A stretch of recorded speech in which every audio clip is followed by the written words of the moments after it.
Hello everyone, ఇలాంటి videos మీకు ముందుగా కావాలి అనుకుంటే మా ఛానల్ని సబ్స్క్రైబ్ చేసుకొని పక్కనే ఉన్న బెల్ ఐకాన్ని క్లిక్ చేయండి. అప్కమింగ్ రివ్యూలోకి వెళ్ళిపోదాం. Balu Meena the best couple కాంపిటీషన్లో గెలిచిన తర్వాత హ్యాపీగా ఆ ₹1,00,000 చెక్ని ఇంటికి తీసుకువస్తారు. సత్యం చాలా అంటే చాలా హ్యాపీగా ఫీల్ అవుతారు. రవి శృతి హ్యాపీగా ఉంటారు. కానీ మనోజ్ రోహిణి మాత్రం బాలు మీనా వైపు చూస్తూ చాలా జెలస్గా ఫీల్ అవుతారు. అదే టైంకి ప్రభావతి, అబ్బో ఎక్కడలేని ఆదర్శ జంట వీళ్ళే, మరి గెలిచినంత మాత్రాన వీళ్ళు ఆదర్శమైపోతారా ఏంటి? అయినా ఇప్పుడు ఆ ₹1,00,000 అది వాళ్ళ పుట్టింటికే ఇస్తుంది అని అంటుంది ప్రభావతి. ప్రభావతి, మనిషి మారనట్టు ఎలుక తోక ఎంతలా ఉతికినా దాని కలర్ మారినట్టు నీ బుద్ధి మారదా? ఎప్పటికీ మారదా? ఎందుకు మీనా అంటే నీకంత చిన్న చూపు? అది వాళ్ళ డబ్బులు, వాళ్ళ కష్టార్జితంతో, వాళ్ళ తెలివితేటలతో, వాళ్ళ సమయస్ఫూర్తితో వాళ్ళని వాళ్ళు అర్థం చేసుకొని గెలుచుకున్న డబ్బు. మీనా ఆ ₹1,00,000 ఏం చేస్తుందో నీకవసరం లేదు. నువ్వలా తనపై కోప్పడద్దు, తనని చిన్న చూపు చూడొద్దు అని అంటారు సత్యం. పాపం అలా బాలు మీనా ఇద్దరు చూస్తూ ఉంటే రవి, వదిన ఇంతకీ మీరు ఆ డబ్బుల్ని ఏం చేస్తారు అని అడుగుతారు. నాకు అదే అర్థం కావట్లేదు రవి అని అంటుంది. వెంటనే బాలు, మొన్న 2,00,000 పెట్టి కారు కొన్నాం, ఇప్పుడు ఈ ₹1,00,000తో ఏదైనా బంగారం కొందామన్నా ఎంత వస్తుంది? మీనా లిస్ట్ చాలా పెద్దది, బంగారం కూడా కొనలేం కాబట్టి ఆ నాకు ఒక బ్రహ్మాండమైన ఐడియా వచ్చింది అని అంటాడు బాలు. ఏంటది అని అడుగుతాడు రవి. ఏరా లేచిపోయినవాడా, నీకు నేనెందుకు చెప్తాను, మీరందరూ సర్ప్రైజ్గా చూడాల్సిందే. రేపు నేను చెప్పిన చోటుకి అందరూ రావాలి అని బాలు హ్యాపీగా చెక్ తీసుకొని అక్కడి నుండి వెళ్ళిపోతాడు. ఏంటి మీనా, ఆ చెక్ని తీసుకొని బాలు వెళ్తుంటే నువ్వు ఆపవా? కనీసం ఎక్కడికి వెళ్తున్నారని అడగవా అని అంటుంది రోహిణి. ఎందుకు రోహిణి, ఎంతైనా ఇద్దరం కలిసి కష్టపడి సంపాదించిన డబ్బు కదా, అలాంటప్పుడు ఆయనకు కూడా డబ్బుపై హక్కు ఉంటుంది, తప్పేముంది, తీసుకువెళ్ళని అని చెప్పి అక్కడి నుండి వెళ్ళిపోతుంది పాపం మీనా. దట్స్ మీనా, నిజంగా మీనాలో ఈ క్యారెక్టరే నాకు నచ్చిద్ది అని చెప్పి పాపం శృతి హ్యాపీగా ఫీల్ అవుతుంది. ఎంతైనా రవి నిజంగా చాలా హ్యాపీగా ఉంది, ఐ ఎంజాయ్డ్ ఎ లాట్, మనం చాలా బాగా ఎంజాయ్ చేసామని చెప్పి పాపం ఏం పట్టించుకోకుండా ఉంటే రోహిణి మాత్రం ₹1,00,000 వస్తుందనుకుంటే కనీసం ఏ డబ్బులు రాలేదు, వెళ్ళి టైం వేస్ట్ అయింది అని మనోజ్ అక్కడి నుండి విసుక్కుంటూ వెళ్ళిపోతాడు. ఇంకా రోహిణి ఏం మాట్లాడకుండా ఆలోచనలో ఉంటుంది. ఇది ఇలా ఉండగా బాలు 1,00,000ని తీసుకొని రాజేష్తో, రాజేష్ ఇక్కడికి దగ్గరలో ఏదైనా షాప్ ఉంటే చెప్పరా, ఎందుకంటే మీనా పాపం ఇంటింటికి తిరిగి ఎండలో చలిలో వానలో తన స్కూటీపై పూలని డెలివరీ చేయాల్సి వస్తుంది. అలా చేయకుండా ఉండాలి అంటే మీనాకి ఒక షాప్ పెట్టించాలి అనుకుంటున్నాను అని అంటారు. రేయ్ చాలా మంచి ఆలోచన రా, నిజంగా మీరు నిజమైన బెస్ట్ కపుల్ రా, ఒకరి కోసం ఒకరు.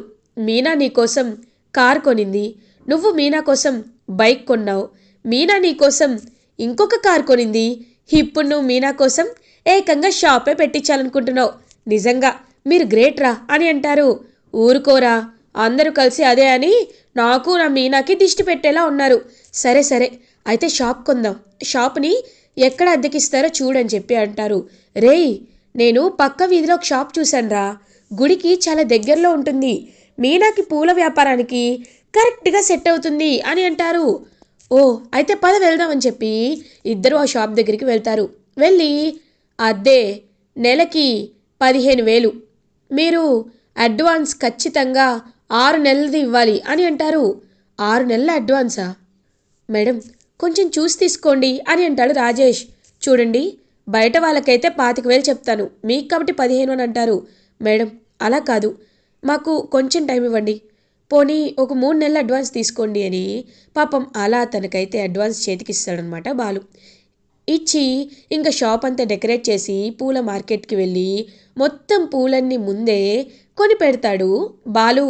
ఇది ఇలా ఉండగా మార్నింగ్ అవుతుంది. బాలు ఫ్యామిలీ మెంబర్స్ అందరినీ అండ్ మీనాని హ్యాపీగా తీసుకువెళ్ళి ఇంకా షాప్ ముందుకి తీసుకువెళ్తాడు. ఒక్కసారిగా మనోజ్ అయితే షాక్ అయిపోతాడు. ఏంట్రా ఈ షాప్ దగ్గరికి తీసుకొచ్చావు? ఓ, ఈ షాప్ ముందు మీ ఆవిడ పూల బండి పెట్టుకుంటుందా అని అడుగుతాడు. రేయ్, మేము దర్జాగా పూల బండి పెట్టుకొనైనా బ్రతుకుతాంరా, కానీ నువ్వు గుడి ముందు అడుక్కున్నావు, ఆ విషయాన్ని గుర్తు చేసుకో అని అంటాడు బాలు. ఇంకా మనోజ్ సైలెంట్గా ఉంటాడు. ఎన్నిసార్లు చెప్పాలి మనోజ్, నిన్ను సైలెంట్గా ఉండమన్నానా అని అంటుంది రోహిణి. నాన్న, నువ్వే వచ్చి మా మీనా పూల కొట్టుకి రిబ్బన్ కటింగ్ చేయాలి అని అంటారు. రేయ్, నేనా? నేనెందుకులే అని అంటారు సత్యం. అప్పుడే ప్రభావతి చూస్తూ ఉంటే, ఏంటి అమ్మావతి అలా చూస్తున్నావు? ఓ, షాపుకి ఏం పేరు పెట్టానా? చూద్దాం చూద్దాం అని చెప్పి అలా కర్టెన్ ఓపెన్ చేసి చూడగానే సత్యం పూల షాప్ అని ఉంటుంది. ఒక్కసారిగా ఇంకా అలా చూస్తూ ఉంటుందన్నమాట ప్రభావతి. ఏంటి మొహమంతా మాడిపోయింది? అయినా నీ పేరుపై ఒకప్పుడు నేను నా భార్యకి పూల బండి కొనిచ్చాను. తర్వాత అదిగో ఆ లక్షలు మింగిన వాడు కూడా వాడి షాప్కి నీ పేరే పెట్టాడు. అందరూ నీ పేరే పెడితే మరి నాన్న పేరు ఎవరు పెడతారు? అందుకే నేను నాన్న పేరు పెట్టాను, సత్యం పూల షాప్ అని అంటారు. అందరూ క్లాప్స్ కొడుతుంటే బాగానే ఉంది, చూడండి నా పేరేమో ఖరీదైన ఫర్నిచర్ షాప్కి ఉంది, వీడి పేరేమో ఈయన పేరేమో పూల షాప్కి ఉంది. అది నా అబ్బాయికి వీడికి తేడా అని అంటుంది ప్రభావతి.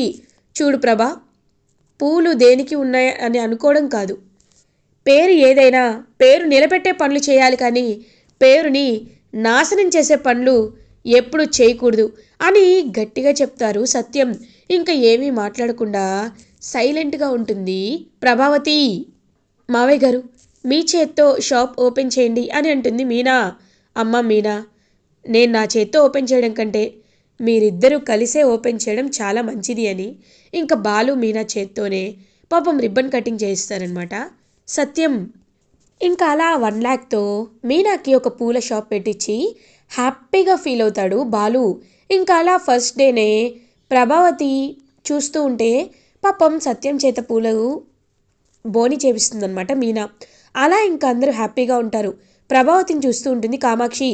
చూసావా, వీళ్ళు అసలైన వాళ్ళంటే నువ్వు ఉన్నావు.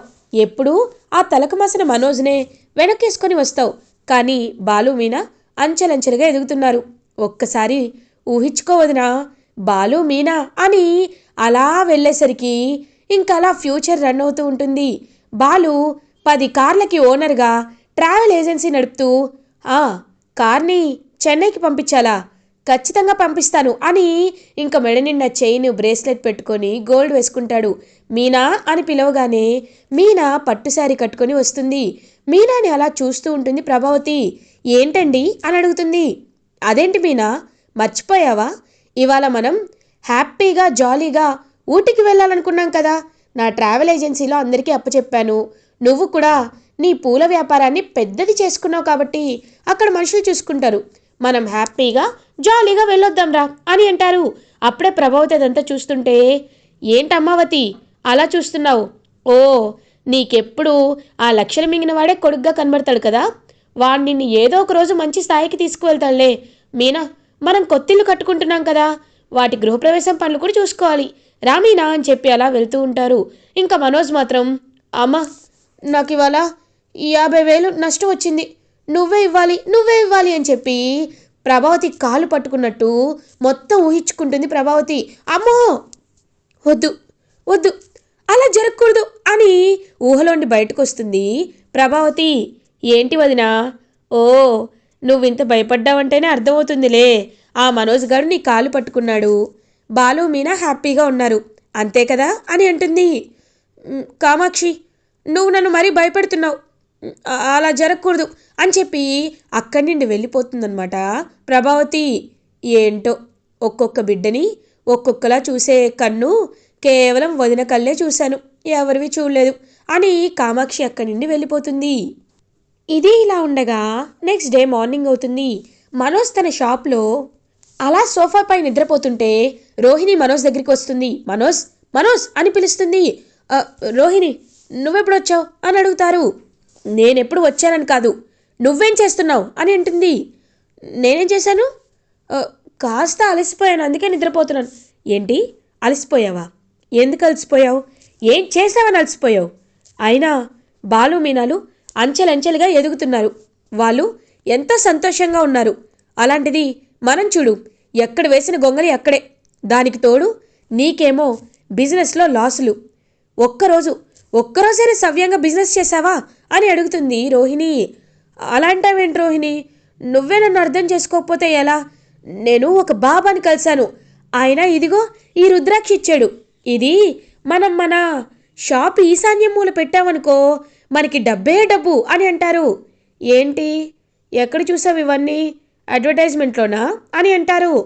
కరెక్ట్గా చెప్పావు అని అంటాడు. ఛీ, ఇంకా ఇలాంటి మూఢనమ్మకాల్ని నమ్మద్దు. దేవుణ్ణి నమ్ము, తప్పులేదు. కానీ నువ్వు ఇంతలా గుడ్డి నమ్మకం ఉండకూడదు. ఎప్పుడైనా 99% మనిషి కష్టపడి 1% దేవుడిపై భారం వేయాలి. అప్పుడే దేవుడికి నచ్చుతుంది. లేదు, నేను ఎలాంటి కష్టం పడకుండా నాకు ఎక్కడి నుండో డబ్బులు వచ్చేయాలి, నాకు ఎక్కడి నుండో సంపద వచ్చేయాలి అంటే రావు మనోజ్ అని అంటుంది. ఏంటో ఎప్పుడు ఇలాగే మాట్లాడుతుంది అని సైలెంట్గా ఉంటాడు మనోజ్. సరే, రేపు చాలా మంచి రోజు, మనకెక్కువ స్టాక్ కూడా వస్తుంది. త్వరలోనే సంక్రాంతి కూడా వస్తుంది కాబట్టి వాటికి సంబంధించి నీకు క్వాలిటీగా ఫర్నిచర్ని రెడీ చేసి పెట్టమని చేశారా అని అడుగుతారు. లేదు రోహిణి, ఎలాగో ఫర్నిచర్ తక్కువ రేటుకే అమ్ముతాం కదా, అలాంటప్పుడు చీప్ క్వాలిటీ వుడ్ వేశాను, తప్పేముంది అందులో? అయినా అందరూ మంచివి అమ్ముతున్నారా ఏంటి అని అంటారు. మనోజ్, అలా చేస్తే మన షాప్ రెప్యుటేషన్ పోతుంది అని అంటుంది. ఇప్పుడు అవన్నీ ఎవరు ఆలోచిస్తున్నారు? మనకి డబ్బులు సేవ్ అయ్యాయా లేదా అదే ఆలోచిస్తాను అని చెప్పి మనోజ్ అక్కడి నుండి వెళ్ళిపోతాడు. మనోజ్ ఎప్పుడు మారుతాడో నాకేమీ అర్థం కావట్లేదు. ఒకవైపేమో అమ్మ చింటూని ఖచ్చితంగా పరిచయం చేయి, చింటూ నీ దగ్గర ఉండాలి అంటుంది. చింటూకి అస్తమానం బెంగ పెట్టుకుంటున్నాడు. అలా జరగకుండా ఉండాలంటే నేనేం చేయాలి అనే ఆలోచనలో పడుతుంది రోహిణి. ఇది ఇలా ఉండగా మీనా అయితే ఇంక తన చుట్టుపక్కల మొత్తం హ్యాపీగా పూలు అమ్ముతూ, ఒకవైపు ఖాళీ టైంలో డెలివరీ చేస్తూ హ్యాపీగా తనకి ఆర్డర్స్ అయితే ఎక్కువ వస్తూ ఉంటాయి. అదే టైంకి గుడి ధర్మకర్త మీనా దగ్గరికి వస్తారు. అమ్మ మీనా అని అంటారు. సార్, ఎలా ఉన్నారు, బాగున్నారా అని అడుగుతుంది. చాలా బాగున్నానమ్మా, నీతో ఒక పనిపడి వచ్చాను అని అంటారు. ఏంటి సార్ అని అడుగుతుంది. చూడమ్మా, ఇంకొక 10 రోజుల్లో తొలి ఏకాదశి వస్తుంది. మనది వెంకటేశ్వర స్వామి గుడి కాబట్టి మనం ఖచ్చితంగా తొలి ఏకాదశికి వైకుంఠ ద్వార దర్శనాన్ని చేపిస్తాం. కాబట్టి మొత్తం గుడంతా డెకరేట్ చేయాలి. వాటికి సంబంధించిన పువ్వులని నువ్వే మాకు డెలివరీ చేయాలి అని అంటారు. ఒక్కసారిగా చాలా అంటే చాలా హ్యాపీగా ఫీల్ అవుతుంది మీనా. ఖచ్చితంగా చేస్తాను అని అంటారు. గుడికి కావాల్సిన దండలు, దేవుడికి కావాల్సిన పూలమాలలు, అది మాత్రమే కాకుండా గుడంతా నువ్వే డెకరేట్ చేయాలమ్మా, నీకు నేను 50,000 ఇస్తాను అని అంటారు. ఒక్కసారిగా చాలా హ్యాపీగా ఫీల్ అవుతుంది మీనా. ఖచ్చితంగా నేను చేసి పెడతాను, నాకు ఈ కాంట్రాక్ట్ ఇచ్చినందుకు థ్యాంక్ యూ అని అంటుంది. అయ్యో, చిన్నప్పటి నుండి నిన్ను చూస్తున్నాను, నువ్వేంటో నాకు తెలీదా అమ్మా అని చెప్పి పాపం ఎంతో హ్యాపీగా అక్కడి నుండి వెళ్ళిపోతారు. అప్పుడే బాలు వస్తాడు. మీనా ఏమైంది, చాలా సంతోషంతో వెలిగిపోతున్నావు అని అడుగుతారు. ఏమైందా, మనకి బాగా మంచి పంట పండింది, మనకి కాంట్రాక్ట్ వచ్చింది అని అంటారు. ఏంటి కాంట్రాక్టా, ఏంటది అని అడుగుతారు. 10 రోజుల్లో తొలి ఏకాదశి కదా, అందుకే దేవుడి గుడికి పూలని అన్నీ తీసుకెళ్ళి మనమే పూలను డెకరేట్ చేయాలి అని అంటారు. 50,000 ఇస్తామంటారు. ఒక్కసారిగా చాలా హ్యాపీగా ఫీల్ అవుతాడనమాట బాలు. అయితే మనం పూలనన్నిటినీ ఒక 2 రోజుల ముందే కొనిపెట్టుకొని అన్ని పనులు మనమే చేయాలి. నిజంగా ఆ దేవుడు మనపై ఇంతలా కరుణ చూపిస్తాడని అనుకోలేదు, అంతా నీ వల్లే అని చెప్పి ఇంకా ఎంతో హ్యాపీగా బాలు మీనా ఒకరినొకరు చూసుకుంటూ అర్థం చేసుకుంటూ అలా ఒక్కొక్క మెట్టు ఎక్కుతూ హ్యాపీగా డబ్బులు సంపాదిస్తూ ఉంటారు. ఇటువైపు మనోజ్ మాత్రం అసలు నాకు ఆ లెటర్ రాసింది ఎవరు, అసలు నన్ను వెంట పడుతుంది ఎవరు, ఏంటిదంతా అని చెప్పి చాలా అంటే చాలా ఇరిటేటింగ్గా ఫీల్ అయ్యి ఇంకా లాసెస్లోకి వెళ్ళిపోతూ ఉంటాడు. ఇలా ఎపిసోడ్ ఎండ్ అవుతుంది. ఫర్దర్ ఎపిసోడ్ రివ్యూస్ ముందుగా మీకు కావాలి అనుకుంటే మా ఛానల్ని సబ్స్క్రైబ్ చేసుకోండి. Thanks for watching.